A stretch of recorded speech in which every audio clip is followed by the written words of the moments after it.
precisa trabalhar com a promoção da cidadania. Talvez seja esse o papel fundamental da extensão. Mas não é só isso. A extensão pode ser feita criando uma tecnologia social que viabilize, por exemplo, o trabalho de uma pequena empresa, que dinamize a economia de uma região. Que dê respostas às necessidades da nossa sociedade.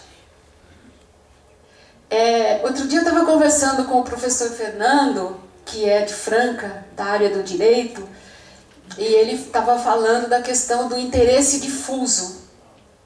Acho que isso é uma palavra importante para a gente.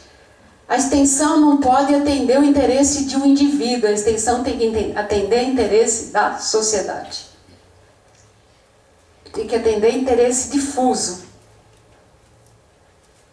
Mas o interesse da sociedade, às vezes, vai mais para esse lado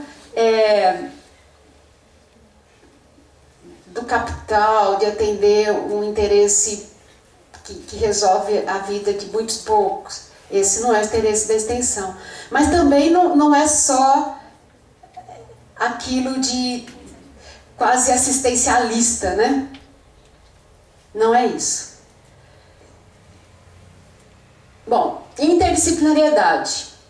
Concebendo e transformando a realidade a partir da interação de diferentes olhares, saberes e estratégias. Que é o que a gente falou até agora. Para dar conta de problemas complexos, nós precisamos trabalhar juntos. A interdisciplinariedade, ela ajuda a gente se entender como indivíduo, como alguém que domina uma área de saber, como alguém que se debruçou sobre aquilo, mas que só isso que eu sei não dá conta do problema, nós precisamos estar todos juntos, e todos juntos a gente é bem mais do que a soma das partes, porque a gente interage. E quando a gente soma todas as partes, quando eu saio, eu não saio a mesma pessoa. Eu aprendi com a outra pessoa, eu consigo conversar com elas. Eu tenho uma vivência por uma oportunidade que eu tive de trabalhar e de discutir essa questão da interdisciplinariedade, e às vezes as pessoas me falam assim, mas como que você está conversando sobre isso? Eu falo, eu não sei nada de nada. Por exemplo, vocês viram que eu oriento em 2 programas de pós-graduação, eu oriento na área de pesquisa básica, oriento na área de política pública, mas todos os meus alunos têm co-orientador. Mas também não pode ser todo mundo tentando fazer essa costura. A gente precisa de quem senta na frente do microscópio e olha particularmente o micro, cada vez mais micro. Mas a gente também precisa de pessoas que tentam olhar na ponta e tentam ver o macro cada vez mais macro, que é composto por partes cada vez menores. Né? A interdisciplinariedade, ela fala um pouco disso. Ela fala dessas 2 dimensões que tem que estar juntas. A indissociabilidade entre ensino, pesquisa e extensão, e ali a ressignificação da sala de aula. É muito interessante essa questão da sala de aula, né? A gente põe um número de alunos na sala de aula e coloca cada professor falando de uma coisa, e a gente fala para o aluno assim, agora você junta tudo e forma o seu conhecimento. Então o aluno tem que fazer interdisciplinariedade, ele tem que falar, ver o que você fala, tem a ver com o que você fala, com o que você fala e se junta. Mas nós, professores, cuidamos de uma parte só. É muito mais fácil o aluno entender a interdisciplinariedade que o professor. A gente já está contaminado muito por aquilo que a gente sabe. Ensinar pesquisando e interagindo na realidade. Essa também é uma questão que é muito mais fácil para algumas disciplinas. Eu trabalho com educação nutricional. Se eu não for lá na comunidade trabalhar e ver como acontece, não dá. Agora eu pego o professor de bioquímica. E como é que o professor vai fazer isso? Mas os conceitos da bioquímica podem ajudar muito a educação nutricional. E de repente o professor não precisa ir lá na comunidade falar de bioquímica. Né? Então aí também é uma coisa para a gente discutir. Em que medida que todo mundo tem que fazer tudo? Né? Agora, como é que a gente costura isso para que todo mundo sinta parte do todo? Isso eu não sei a resposta. Mas de uma experiência que eu tive numa outra universidade, que a gente discutia muito essa questão da interdisciplinariedade, a gente chegou à conclusão que, por exemplo, o professor de filosofia não precisava ir lá na comunidade, ele não achava que era interessante, mas ele conseguia mudar a comunidade a partir da sala de aula. Né? Formação crítica e contextualizada na realidade. A gente falou, ou vai falar ainda, da questão dessa formação pautada no trabalho, está mais no Plano Nacional de Educação, né? Mas na LDB também. Se eu estou formando pessoas para o trabalho, logicamente que a educação, a universidade, ela tem que transcender a isso, mas basicamente é isso, o aluno chega lá e ele quer sair com um diploma para trabalhar. Se eu fizer isso fora, descontextualizado da realidade, não tem por que fazer. Impacto na formação do estudante. E aí fica claro nessa política a questão da flexibilidade do currículo, para que o aluno possa fazer um currículo mais direcionado para suas necessidades, para a sua vocação, para atender determinadas questões, e a acreditação da extensão como uma possibilidade também. O quinto, a Unesp, no seu estatuto, ela já incorpora muita coisa do que está nas políticas públicas, né? Então, no estatuto da Unesp, a Unesp rege pelos princípios de liberdade de pensamento e de expressão de desenvolvimento crítico e reflexivo, com objetivo permanente de criação e transmissão de saber da cultura, devendo criar, preservar, organizar, transmitir o saber e a cultura por meio do ensino, da pesquisa e da extensão. Promover atividades de extensão e de articulação com a comunidade. Então, isso já está no nosso estatuto. O sexto pressuposto, que tem na nossa resolução, que é de 2012, que é a resolução que rege a extensão universitária da universidade. Então, a extensão é um processo educativo, cultural, científico, que se articula com o ensino, a pesquisa, de forma indissociável e viabiliza a relação transformadora da universidade e a sociedade. Viram que tudo que estava lá na nossa política está incorporado aqui. Na verdade, veja que a 2012 ali é uma discussão que caminha junto com a própria política de extensão, né?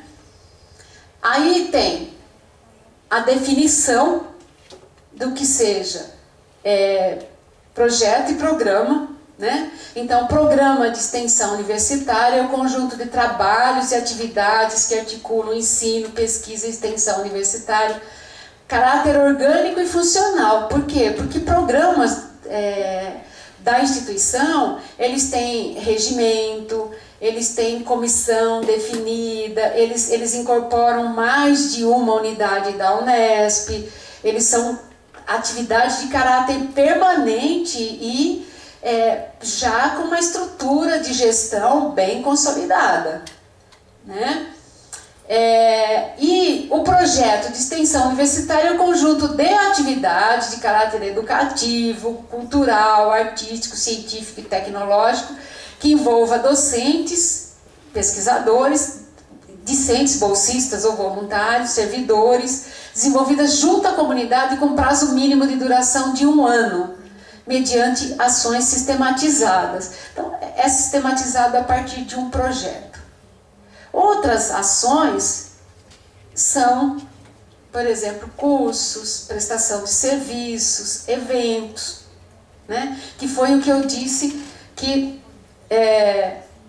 na resolução, na proposta do Plano Nacional, está falando de programa e projeto, mas essas outras atividades a gente tem que pensar se vai considerar ou não. Na própria documento da FOPROEX, ele tem a definição ali de programa, de projeto, de curso, de evento, de prestação de serviços, que são atividades para a gente pensar na acreditação.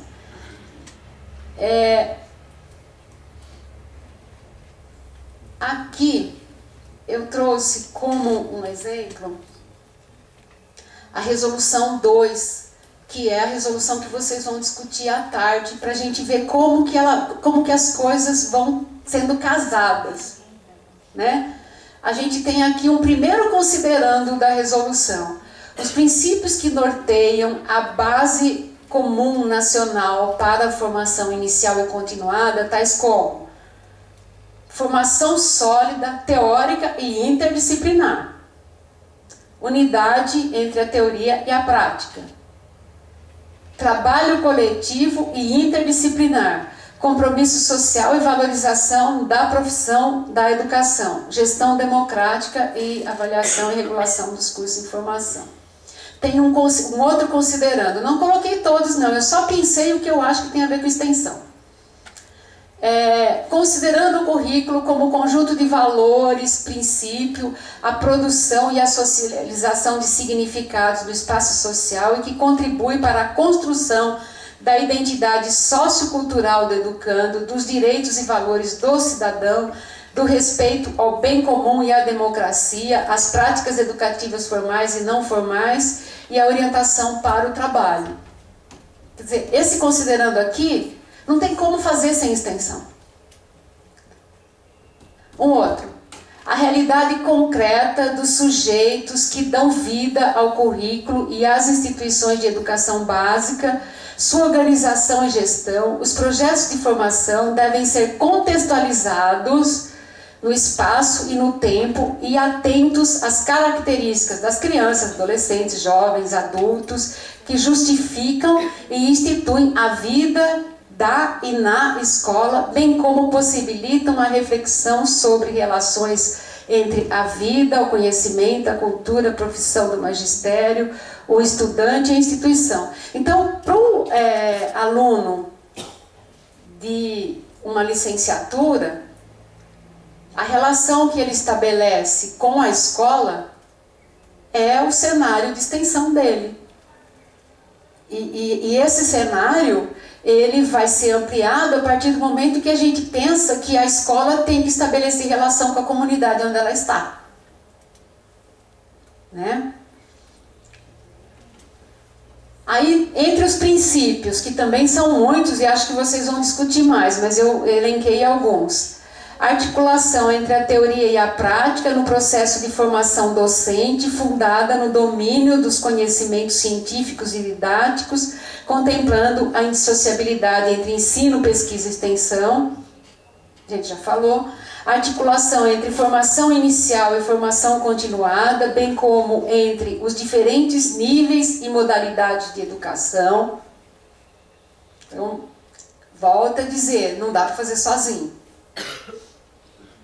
Aqui, ele volta a falar, né, o princípio 11, da formação interdisciplinar, da inserção dos estudantes na rede de ensino, da questão de se levar em conta as questões regionais, da avaliação, né, do impacto que esse trabalho vai causar nos diferentes contextos, a questão aqui menos, mas não menos, mas particular, que é a questão da linguagem de sinais, né, e as questões socioambientais, éticas, estéticas relativas à diversidade étnico-racial, de gênero, sexual, religiosa, geracional e sociocultural, com o princípio de equidade. Então, a gente percebe que a extensão dentro da universidade, ela tem um papel muito grande, que é um pouco da alma para o que a gente faz, né? Então, é muito importante. Aí, só para a gente pensar um pouco, eu estou tentando ver a hora, vai dar tempo, porque a gente precisa de um tempo bom para conversar, né? Não vai demorar muito, não. O que a gente precisa para ressignificar a extensão? Tá, obrigada.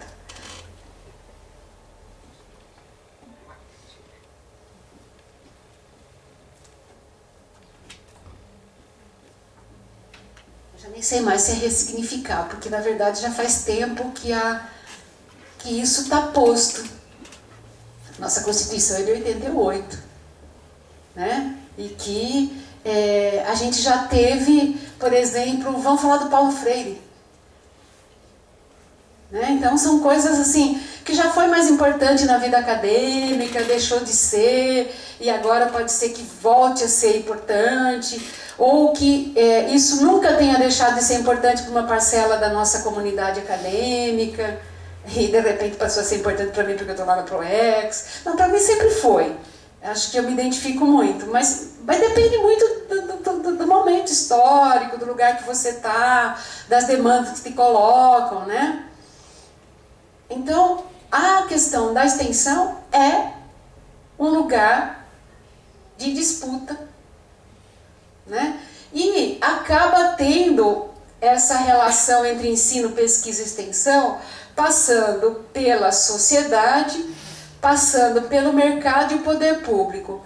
O mercado, quando a gente fica um pouco mais preocupado com os interesses particulares, tá? Porque eu não estou definindo aqui, não é a minha pretensão, não é a minha área, eu não ousaria dizer todas as definições que existem para mercado, para sociedade, para poder público.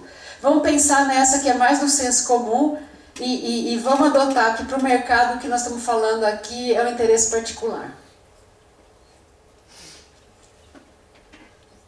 Aí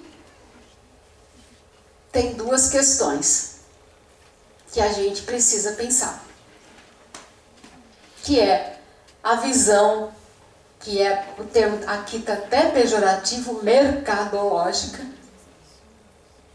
para quem defende as questões mais ligadas à tecnologia, as questões mais ligadas a atender interesses mais voltados, como dizia quem é contrário a essa questão, mais voltados ao capital. E uma visão, eu diria, poética. Eu ouvi isso. Quando houve uma preocupação do Brasil de apoiar os países africanos, fez muita coisa errada lá, né, nesse apoio, mas também tinha uma boa intenção e fez coisas boas. Mas eu ouvi de um pesquisador americano que a visão brasileira é muito poética. Porque a gente acha que junto com o pessoal de Moçambique a gente vai transformar aquela realidade.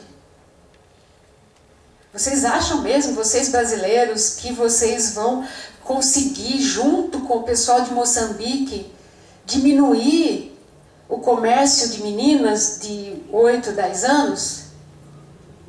Vocês acham mesmo que é possível mudar isso? Né?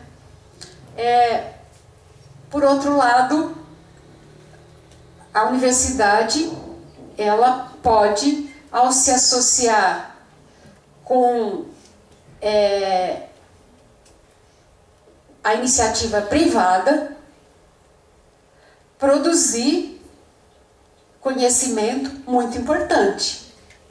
A iniciativa privada pode até financiar a universidade.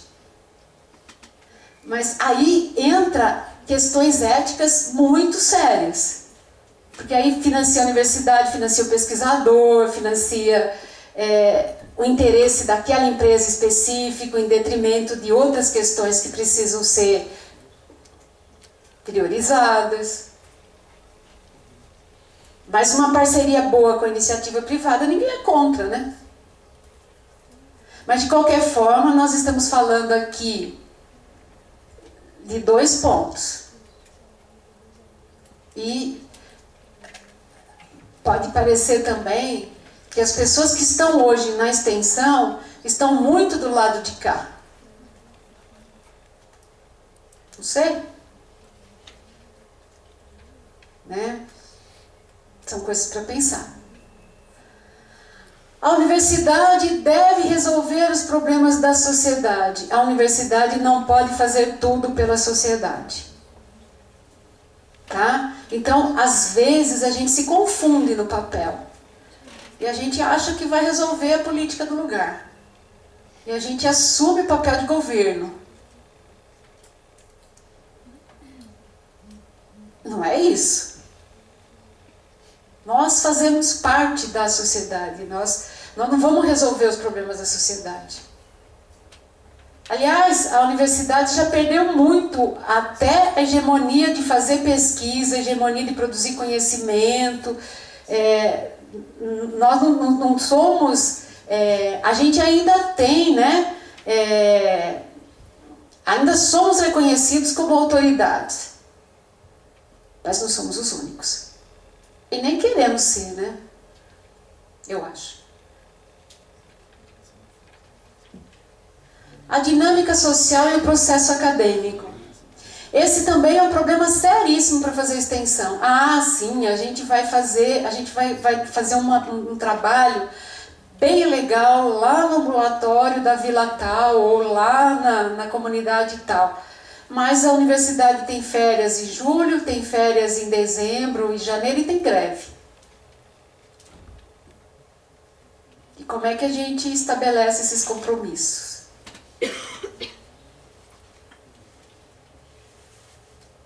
Primeira coisa é que extensão não é tocar a rotina de ninguém, né? A gente precisa levar essas coisas em conta. Mas tem hora que essa equação aí é super complicada. Porque o prazo lá fora é outro, né? A ação transformadora, inovadora e o medo de mudar. É essa questão, a gente está colocando em discussão algo que já está aí posto faz bastante tempo. E isso causa um alvoroço, às vezes, para fazer coisas que já estão postas ali, que é só um jeito diferente de olhar para uma coisa que está aí já faz muito tempo. Aí chega alguém, ontem alguém falou assim, Maria Rita, falaram que vocês estão querendo 30% de extensão nos currículos. Bom, primeiro, não é a ProEx que está querendo. A ProEx só está colocando em discussão isso, que já está posto faz tempo. Né? Então, essa reação é uma reação de medo de mudar. De medo de ver o que é isso. Experimentar, chegar à conclusão que não é isso, né? O caminho se faz ao caminhar. A necessidade de institucionalização dos processos. Eu vou dar um exemplo bem prático para vocês como isso é complicado. A gente tem um projeto na América Latina. Projeto com o Ministério de Ciência e Tecnologia. Eu coordeno esse projeto e esse projeto ele busca criar uma rede de pesquisadores na América Latina. E dá recurso para a gente viajar pela América Latina, particularmente eu, que respondo por uma diretoria técnica no Ministério da Ciência e Tecnologia por conta desse convênio com a Unesp. E nesse convênio, a gente desenvolve um projeto de um curso de extensão com a Colômbia. É decorrente do convênio. Não estava escrito lá. Como é que eu ia prever que ia ter um curso com a Colômbia?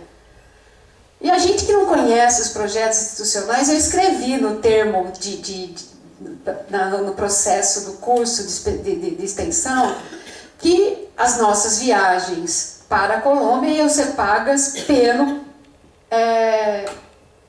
convênio. E vão, porque o convênio me permite ir para o país da América Latina que eu quiser, eu tenho recurso para viajar. A advogada da Unesp faz 15 dias que está falando para mim, não está escrito no convênio que tem dinheiro para pagar a tua viagem para lá, para esse curso. Aí eu falo para ela, não, mas o curso é produto do convênio. Cheguei à conclusão que eu tenho que começar tudo de novo e tenho que falar que o curso não vai custar nada. Por quê? Porque eles querem que a gente tenha bola de cristal.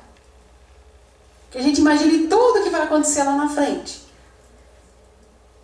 Né? Então, tem um pouco, a extensão tem dessas coisas. De vez em quando a gente se depara com isso, porque a gente estava indo para cá, aí com a comunidade a gente achou que não é, mas é para cá. Mas você falou que era para lá. Agora você tem que fazer para lá. Né? Mas, ao mesmo tempo, façam uma comparação. Quem orienta na pós-graduação aqui? Tem várias pessoas. Gente, o que é preencher aquele relatório da CAPES?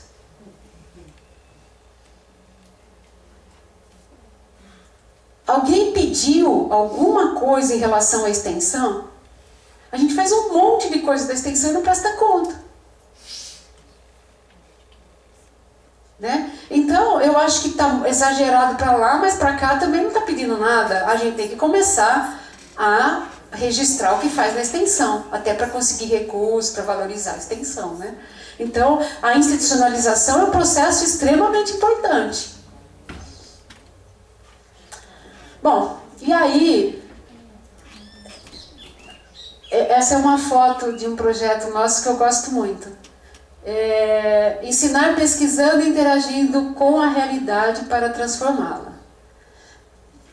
E agora eu abro para o debate. Falei demais até, né? Mas são 10h15, a gente tem até 11h30, né?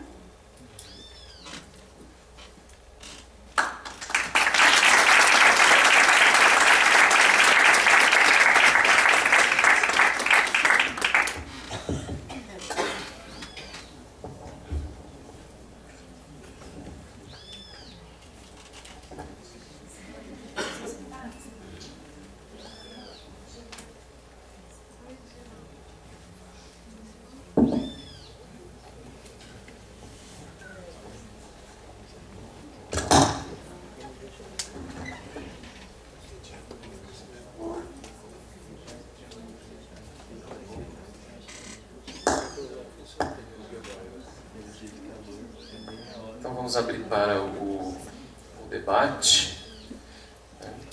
Parabéns, professora Maria Rita, né, por nos trazer aí uma bela explanação, né, e no sentido também de provocar nossas reflexões a respeito dos princípios, né, históricos e contemporâneos, né, que fundamentam aí as atividades extensionistas. E um dos grandes objetivos deste seminário é pensarmos, primeiro, né, o que você muito bem coloca, né, quais são os pressupostos para a acreditação, para depois pensarmos, né, se possível for, como você colocou, como fazer. Né? Então, geralmente as pessoas começam a querer pensar, né, primeiro como fazer, né, se esquecendo que há uma história, políticas, diretrizes e pressupostos. Né? Então, parabéns aí pela sua explanação. Né? Então, está aberto aí o debate. Vou fazendo as inscrições aqui, peraí. Nossa, que bom. Professora Paula. Pode começar. Paula, Fernanda, Nelson, Denise, Marta, Marília, Suzy. Bom dia, professora. Obrigada pela apresentação. Eu fiquei curiosa sobre aquelas disciplinas que a senhora mostrou da Unesp, né, que são disciplinas de extensão. Eu queria que a senhora falasse um pouquinho sobre isso e como é que se dá essa questão da carga horária dessa disciplina, se ela é acreditada, algum docente, a senhora pode falar sobre isso. E como é que é vista essa questão se existe um rol de disciplinas para o aluno escolher, porque a senhora falou bastante na questão da flexibilização do currículo, e aí eu fiquei me perguntando, né, se tem uma disciplina, então aí não significa essa questão da flexibilização do currículo. Então eu gostaria que a senhora falasse um pouquinho sobre isso. Obrigada.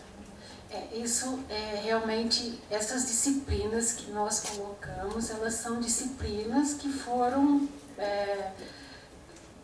pensadas no coletivo do projeto político-pedagógico desses cursos. Muito provavelmente pela influência das pessoas que já trabalham mais a questão da extensão, e o propósito dessas disciplinas é preparar o aluno para desenvolver a extensão. É quase que como uma metodologia de extensão. Tá?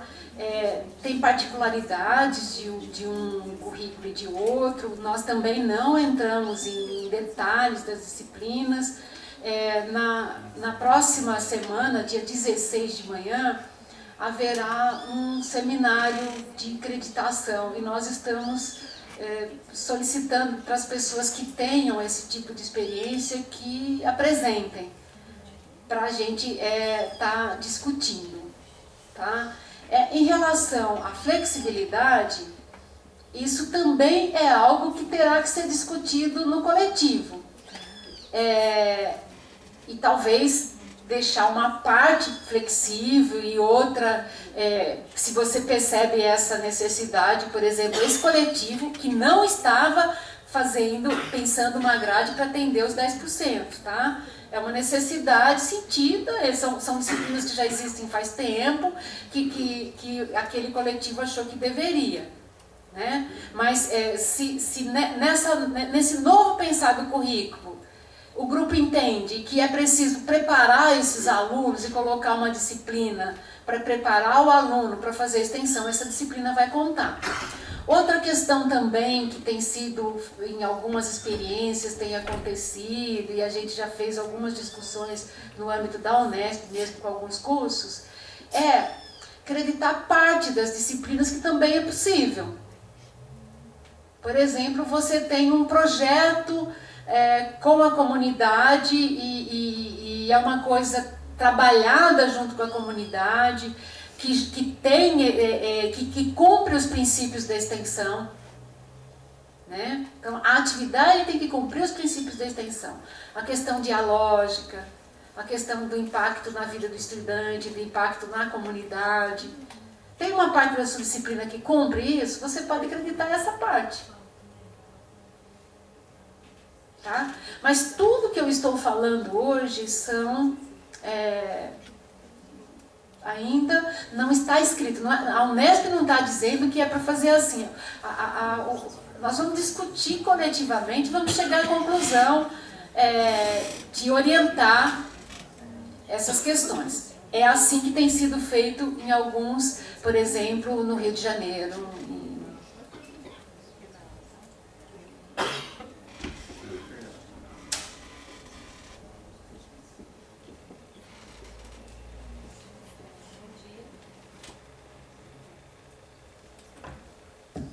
Bom dia, professora. Da onde eu falo, né? Eu sou a Fernanda, sou do Departamento de Educação, sou novata na Unesp, completo 3 anos agora em julho, e anteriormente também vivenciei a experiência da Universidade Federal durante 3 anos. A gente fica muito angustiado porque eu vou compor junto com outros colegas, né, uma comissão a qual tem essa função, né, de discutir a questão da acreditação no meu curso. E isso para nós é um tanto quanto conflitante, uma vez que somos do Departamento de Educação e somos do curso de Pedagogia, porque entendemos que muito do que foi discutido e colocado, a gente já faz enquanto exercício da prática docente. Tá? Então a gente tem uma certa dificuldade, né, em acreditar a extensão. Agora, tem uma pergunta, né, que a senhora coloca, que nos toca muito, que é a questão do que precisamos ressignificar na extensão. E eu acho que essa questão também perpassa muito, né, do que precisamos ressignificar na extensão dentro da Unesp. Porque na experiência que eu tive na Federal, ela acontece um tanto quanto diferente. E aí eu penso que existem 3 coisas que precisam ser levadas em consideração, né, que é a questão que a senhora colocou que essa comissão vai trabalhar na elaboração da resolução, né, que é a questão da flexibilidade da resolução, porque a gente, né, eu me deparo, né, com as resoluções da Unesp e vejo resoluções que são assim muito engessadas, né, que tolhem essa questão da autonomia do professor e que muitas das vezes inflexibilizam, né, o trabalho do docente ao invés de contribuir. Então eu penso que essa resolução ela vai ter que ter um teor flexível, assim como as atividades de extensão exigem que ela assim o seja. Tá? Então eu acho que, né, vai dar muito trabalho a elaboração dessa resolução, porque precisa levar isso em consideração. A segunda questão está ligada à questão da liberdade e autonomia do professor dentro da Unesp. Na experiência que eu vivi dentro da Federal, nós tínhamos uma certa liberdade para escolher o caminho qual gostaríamos de seguir, né? E nas federais, os professores que trabalham com extensão, bom, na onde eu trabalhei, na Federal do Maranhão e fui aluna da Federal de Uberlândia, os professores eram considerados professores extensionistas, né? Os professores que vão para pesquisa, os professores que trabalham com ensino, e lá os colegas, né, e nós não tínhamos instrumentos regulatórios como nós temos aqui, que exigem de nós uma planilha a qual você tem que ter um equilíbrio, né, de atividades em extensão, pesquisa e ensino. Ou seja, na Federal as pessoas fazem extensão com prazer de fazer extensão, porque querem, escolheram, enquanto caminho, trabalhar com a extensão. Então eu acho que ressignificar esse trabalho com extensão dentro da Unesp também perpassa pela questão, né, dos nossos instrumentos regulatórios. Aquilo que nós, professores, queremos de fato fazer dentro da Unesp, né, e não aquilo que somos obrigados a fazer. Né? Então eu acho que essa é uma questão que também deve ser levada em consideração para que tenhamos sucesso na questão da acreditação. E uma terceira e última colocação, a qual eu tenho medo, né, muito medo, principalmente por todo o contexto político, histórico, qual estamos passando agora, que é essa questão da concepção de currículo, né, trazida aí pela LDB, concepção de educação, no item que trata sobre a vinculação com o mundo do trabalho, né, e que a senhora tão bem colocou, né, aquela questão de ter um equilíbrio. Tá? Eu acho que essa é uma questão que a gente tem que ter uma grande preocupação, para não sermos levados unicamente para a questão das orientações de um mundo empresarial. Porque a universidade tem uma tendência, a Unesp tem uma tendência muito forte de caminhar por aí. Né? Então, eu acho que são 3 considerações que temos que sopesar para que a gente tenha sucesso. Sim. Uma questão importante é, assim, quando você fala da Universidade Federal, eu acho que essa questão da autonomia da universidade, ela é muito cara para todas as universidades. A semana passada eu estava na Universidade Federal de Minas Gerais e os meus companheiros de nutrição, eles conseguiram um espaço maior para a nutrição porque eles têm uma avaliação de departamento, ele tem planilha, e nessa planilha a extensão pontuou muito e eles conseguiram um outro espaço, eles conseguiram sair de departamento e se transformar estão pleiteando se transformar num instituto. Então, quando a gente está falando de universidade federal, a liberdade não é só ao professor, a liberdade é também à instituição federal, a qual você participou e as outras, cada uma tem uma gestão, e isso, se a gente pensar em termos de caminhos da educação, a educação ela toma um caminho dependendo do governo, nós não sabemos qual vai ser o próximo caminho. Né? Então, também tem essa característica, qual é a gestão e qual é o caminho que essa gestão toma. A gestão, ela não é... As nossas escolhas, na minha opinião, elas não são livres, elas não são independentes. As nossas escolhas também são pautadas nas diretrizes que vêm sendo colocadas. Né? Então, como a Unesp se posiciona hoje, tem a ver com o particular dessa gestão, mas tem a ver também com a realidade que a gente está vivendo, e você muito bem coloca, com a gente rediscutir o papel da universidade, reposicionar a universidade não só como um espaço de formação para o mundo do trabalho, porque é assim que teve uma decisão política nacional. Não é a Unesp que decidiu isso. Isso tá nas nossas legislações, isso está na LDB, isso vem lá da Unesco, formar para o mundo do trabalho, embora a Unesco ela dá um equilíbrio para as coisas. Mas parece que aqui no Brasil a coisa foi bem focada no mundo do trabalho. Então nós, como universidade, como academia, a gente não pode esquecer que a gente faz parte, inclusive nos colegiados, de que caminho que isso tem que tomar. Né? Por quê? Porque tudo que existe, todas as resoluções que existem na Unesp foram votadas em colegiados. Né? Então, a gente como docente, como aluno, tem um papel fundamental. Às vezes a gente não tem noção que faz diferença fazer o que você falou. Eu vou espernear aqui. Porque isso tudo é votado em colegiado. Né? A questão que você colocava no início, não sei se depois você me lembra se eu não respondi tudo.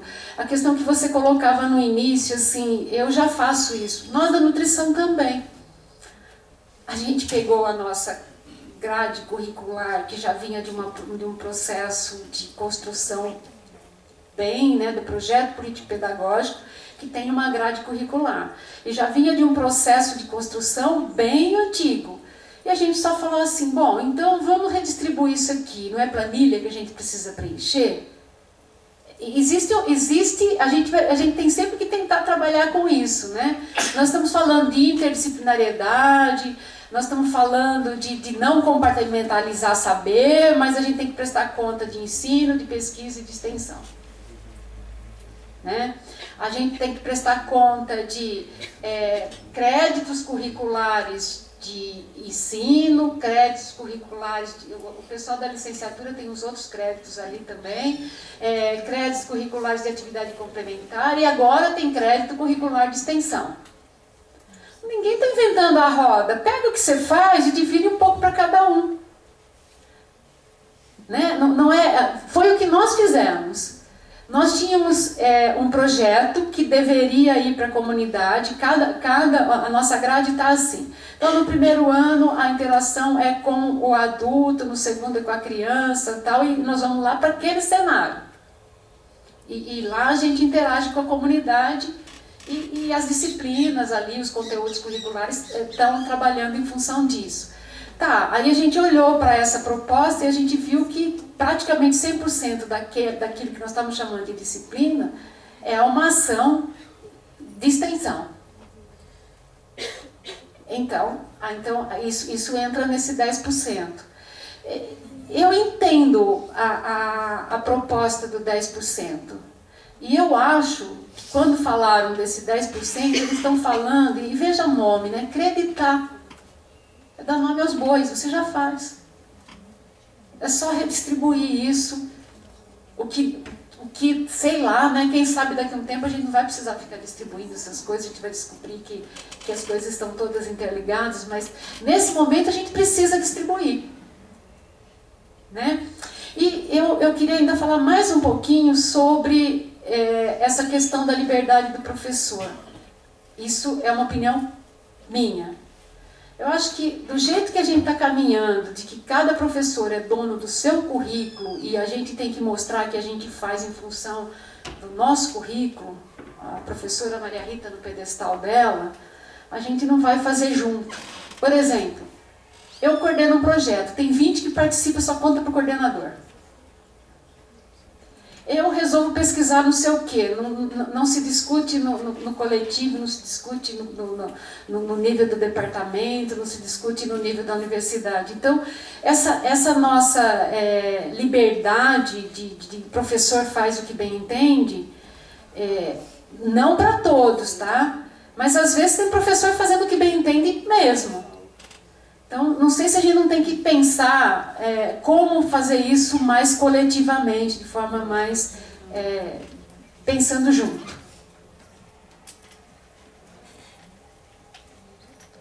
Próximo, professor Nelson Bittencourt. Antes, gostaria de informar que estamos com um link ao vivo, né, disponibilizado a todas as unidades da Unesp e também público externo. Então, agradecer aí o trabalho da STAEP na pessoa do Neto Toledo, né, que possibilitou, né, esse instrumento tecnológico. Então, né, professor Nelson Bittencourt.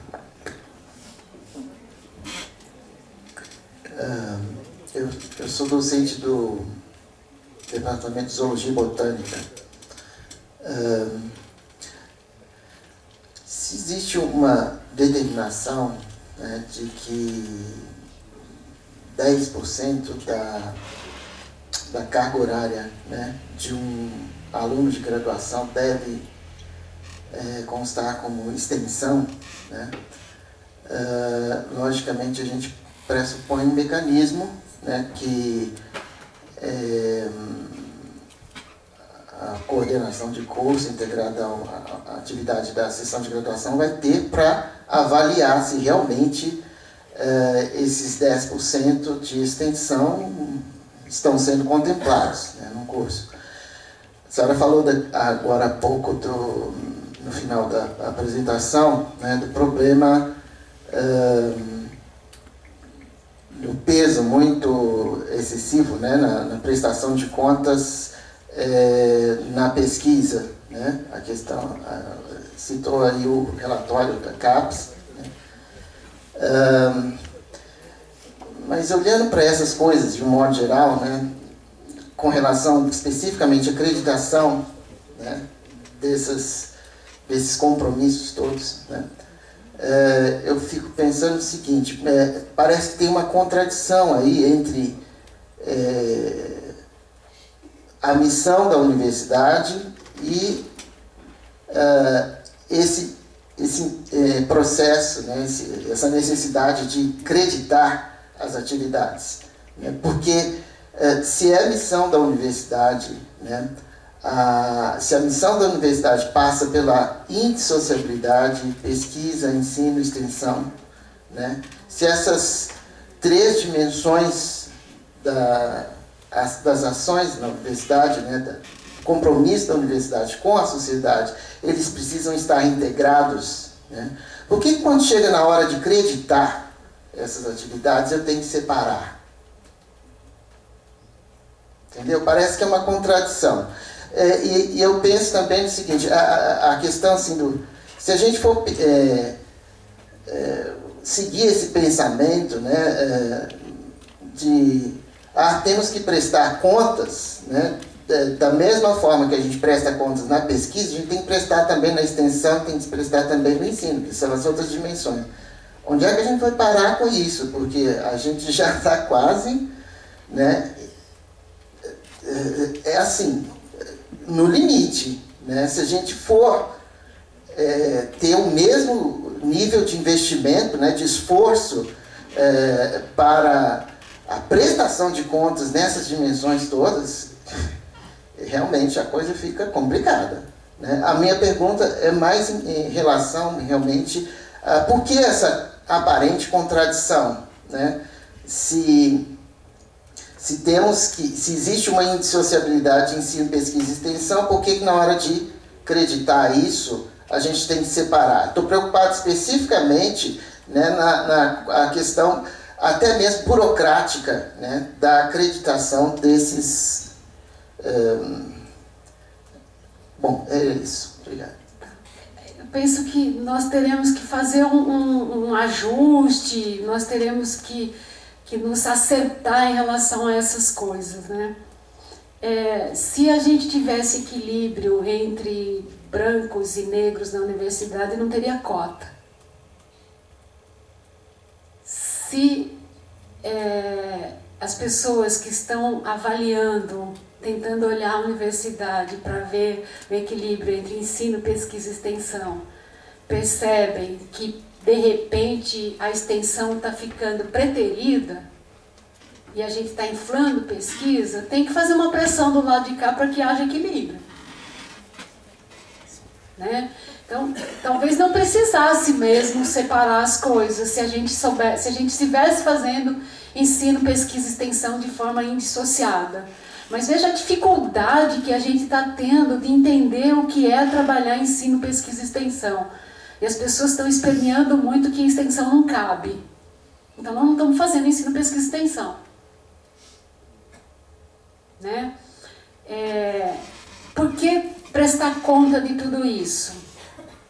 Tem uma necessidade posta hoje, que é: nós precisamos estar no ranking das melhores universidades.